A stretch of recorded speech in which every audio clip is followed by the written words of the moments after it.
Good day, everyone. Welcome to another exciting episode of Influence Africa magazine. Of course, the space where we influence Africa through its assets, people, and places, and we engage with you about Africa's future. My name is Kweku T. And I'm Nomonde Gubega. And we'll be taking you on this magnificent and informative journey of redefining the African narrative. I really like that. You do? I'm gonna steal that. You know what? You look kind of like a cheese girl, huh? What does that mean? Have you ever been on a farm? Actually, I have. What do you do on a farm? Found things. Very suspect. But you know what? You know what I believe? With all the natural resources on this continent, we really should eat what we grow and grow what we eat and have enough left over, for export with foreign currency. I agree. So with that, we take you all the way to Malawi, where young farmers are redefining and breaking the stereotypes surrounding agriculture and farming. Check this out. Cool.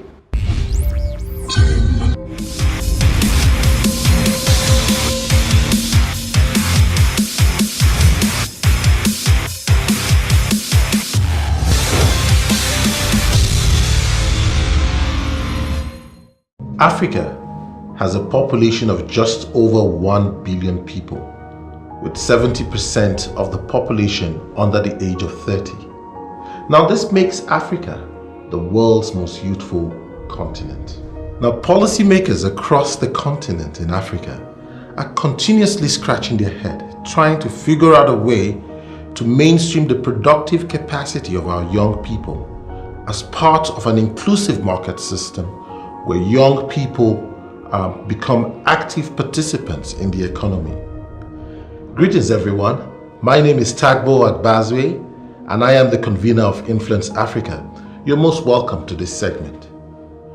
On today's episode of Policy Platform, we will be looking at the agricultural sector, which is one industry that has, a variety of opportunities for our young people, particularly when you consider that Africa is blessed with an abundance of human and natural resources that does include arable land. In this episode of Policy Platform, we will be taking you to Malawi, to the Young Innovative Farmers Agricultural Fair.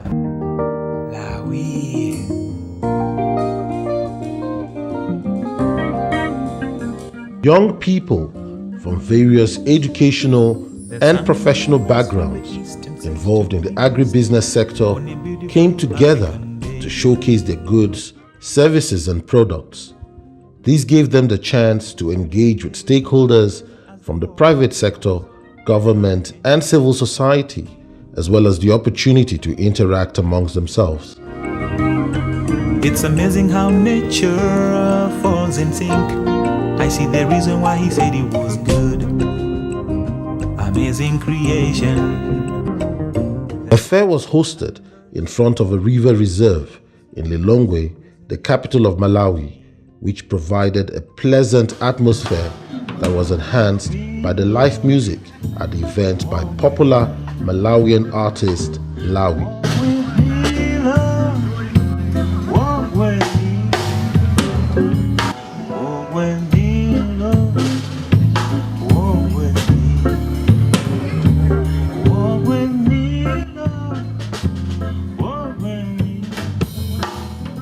We decided to venture into this because you will know, one of Minister and the other invited guests, that as AICC, although our focus has been on agriculture, we have mostly worked with farmers maybe from the rural areas.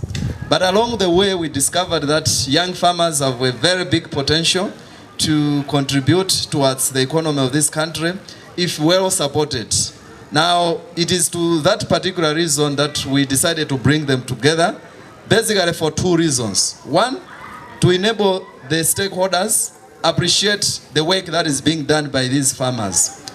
By appreciating the work, obviously, as the policymakers in the government, you will be in a position to come up with better policy packages that are going to help them in the farming endeavors. But other than the public participation or the public attention, we also wanted these young farmers to draw the attention of the private sector.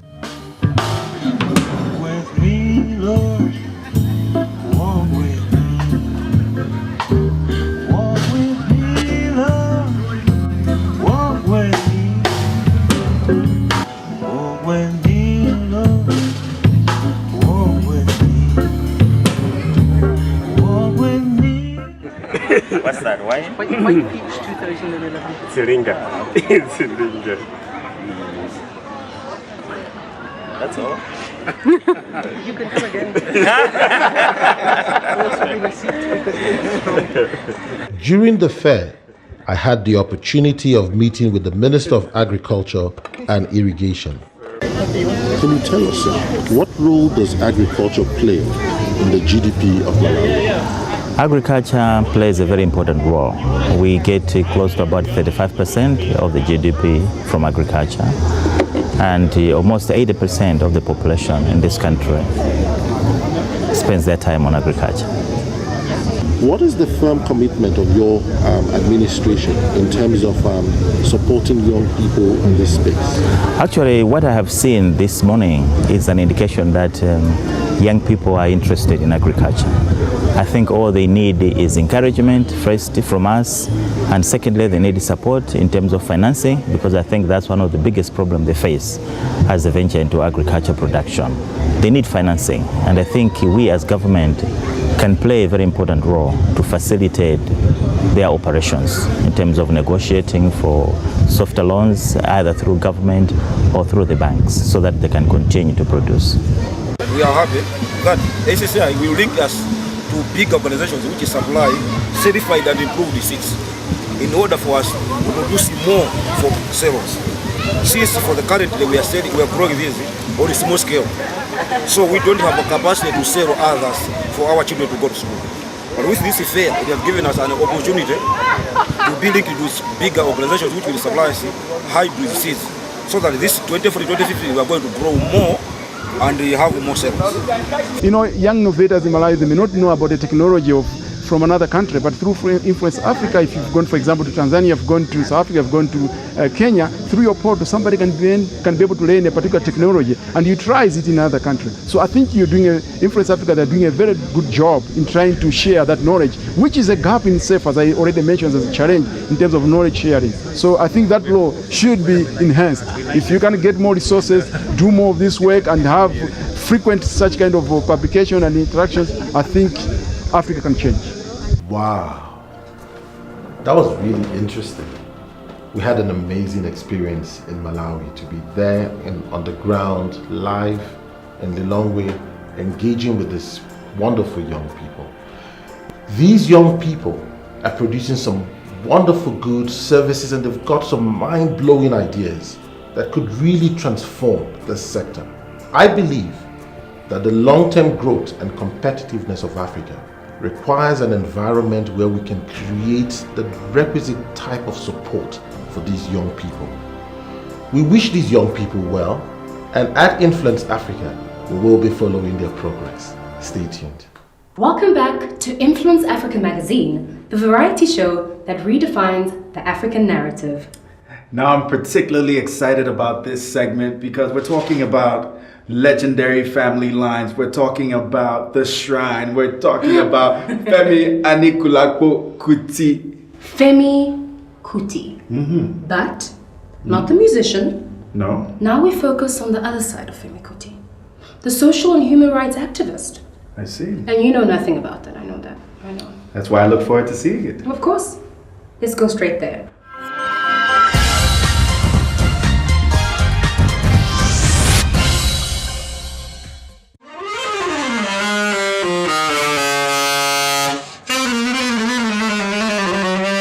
Meet Femi Kuti, the son of the legendary Afrobeats master Fela Anikulapo Kuti, is a renowned Nigerian musician, singer, and songwriter. Born in London as Olafella Olufemi Anikulapo Kuti on the 16th of June 1962 and raised in Lagos, Nigeria.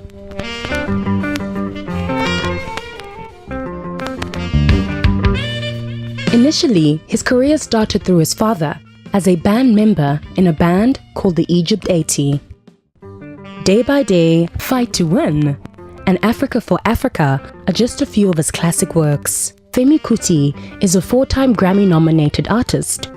He was awarded a Grammy Medal nomination in 2014.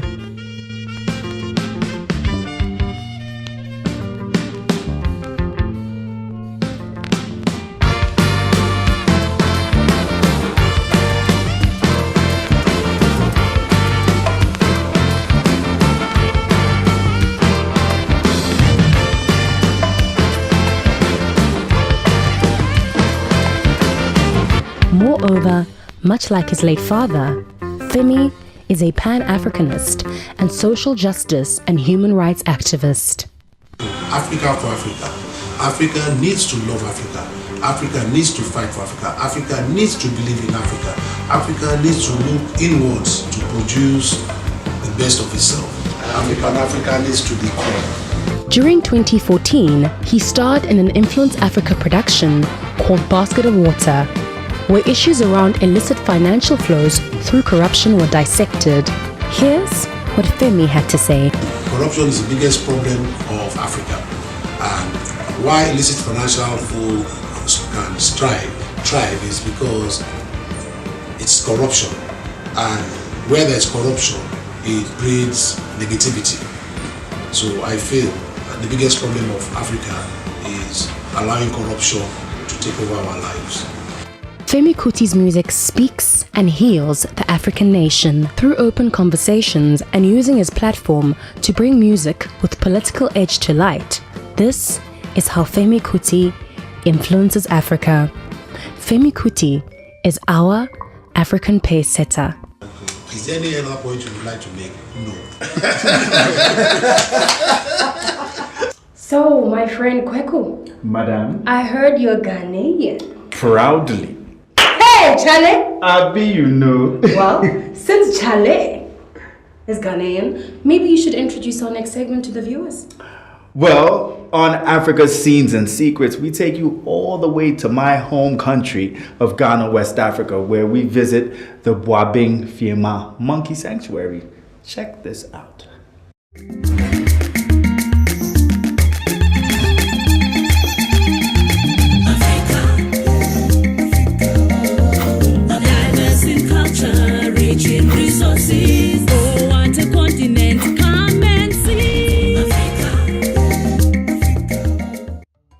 The Boabeng Fiema Monkey Sanctuary is located in the Brongafo region in the central belt of the Republic of Ghana.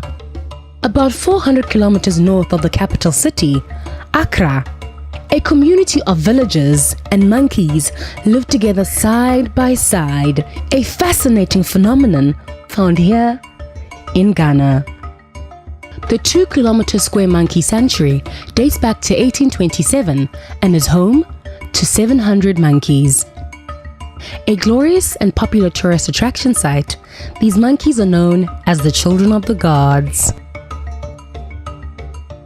We hear a hunter found the monkeys back in 1827. Could you elaborate on that?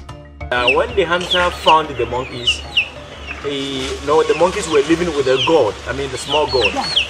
So the monkeys ran away and the hunter decided to take the god to the village.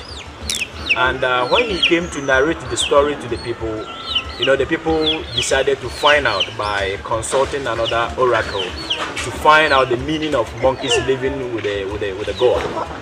And then they were told that the monkeys are the children of the gods. So the people of this place have a strong belief that these monkeys are the children of the gods. And for that matter, they have to treat them with much respect. The sanctuary is home to 2 species of monkeys, the Mona and the black and white Columbus. The Mona are located throughout the village and are very friendly as they eat a variety of food from the locals. The Columbus, on the other hand, are rarely seen. They're shy and only eat leaves. The monkeys can live up to 25 years, meaning they develop a very strong relationship with the village people. We later went on a trail within the forest, getting to feed some monkeys and see some sky-scraping vegetation. This particular tree is a parasitic tree that's been here since 1827. You can only find 5 within the forest. The sanctuary is protected by the Department of Game and Wildlife and the villagers. There are no fences and the monkeys roam freely as part of the village, sharing food with locals and being fed by tourists. The lush forest is also a treasure filled with birds, butterflies, snakes, and over 90 species of trees. However, the monkeys are always the main attraction. The Buabang Fiema Monkey Sanctuary is truly an African scene and traditional secret. And in case you were wondering, people met the monkeys here in 1827, so it's about almost 200 years. Nobody has been affected by any disease from the monkeys. How much do you know about Africa?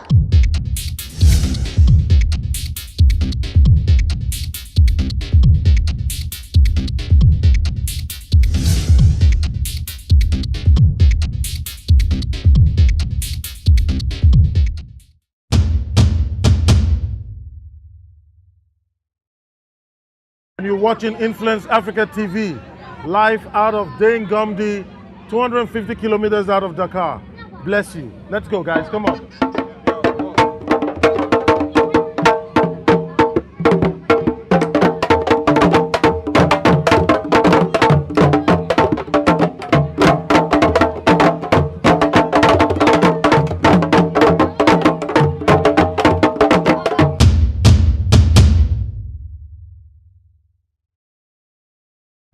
Now, Kweku, I want to take you to an initiative that basically empowers women. Right? So what do you think of woman empowerment? I'm absolutely all for it. My mother's a woman, created a powerful man. My sister's a woman. My daughter's a woman. You're a woman. Well, NEPAD has a new initiative that basically focuses on empowering women all across the continent. Really? And what does NEPAD stand for? The New Partnership of African Development. I see. Well, let's take a look at that. We'll be back after this.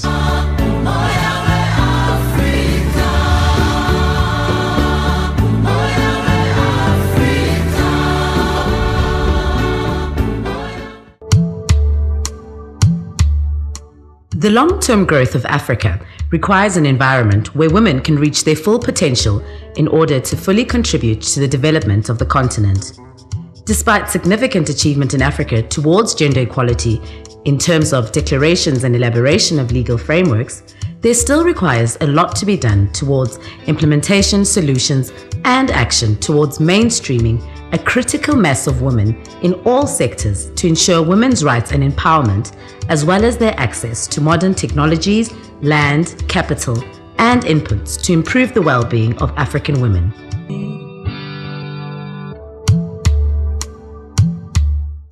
In order to ensure that there are additional resources to support development projects that are addressing gender concerns in Africa, the New Partnership for Africa's Development, NEPAD, with the goodwill of the Spanish Corporation, established the NEPAD Spanish Fund for African Women's Empowerment. We are determined as the NEPAD agency to make sure that all our actions in all our sectors reflect what we think about women's empowerment. And this is the beauty of what we did. We allowed women to conquer power in order to demonstrate that when women have that power, transformation effectively takes place. The mechanism for the intervention of the fund is twofold, through technical support and financial support. During the first call in 2008, 46 projects were implemented from 28 countries for an amount of 6,285,000. During the second call for proposals that has been launched, 31 projects was implemented in 30 countries for an amount of €8,400,000. The work of the NEPAD Spanish Fund was structured around three main thematic sectors in order to maximize the impact of the investment towards empowering women on the continent. The thematic sectors covered are economic empowerment, civil society strengthening, and institutional strengthening. In addition, the fund has provided support for projects in the areas of environmental management, including access to water, assisting vulnerable households in post-conflict African countries, as well as access to health.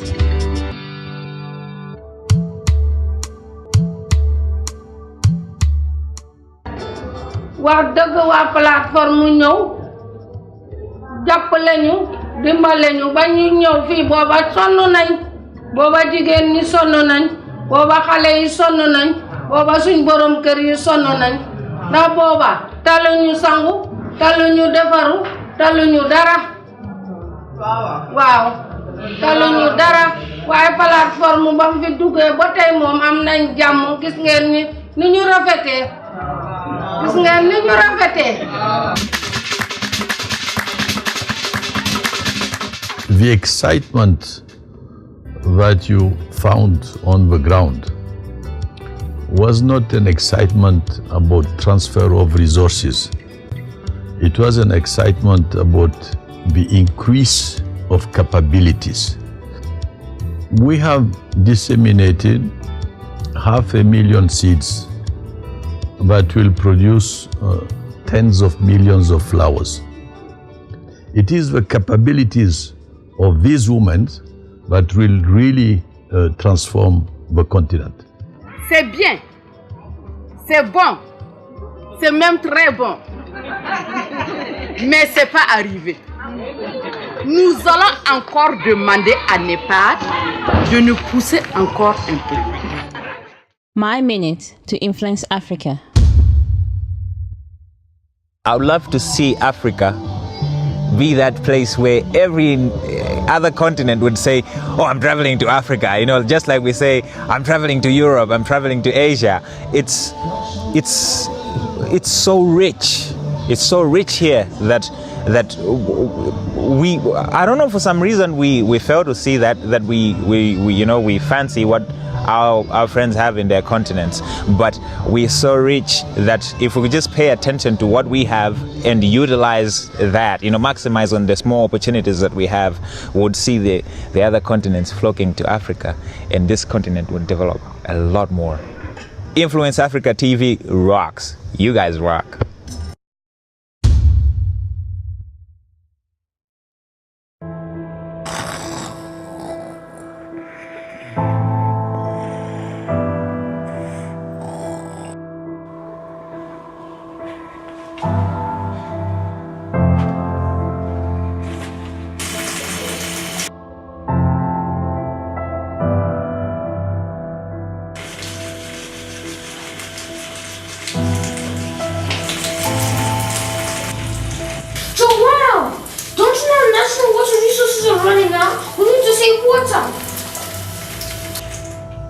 Let's unite and save water.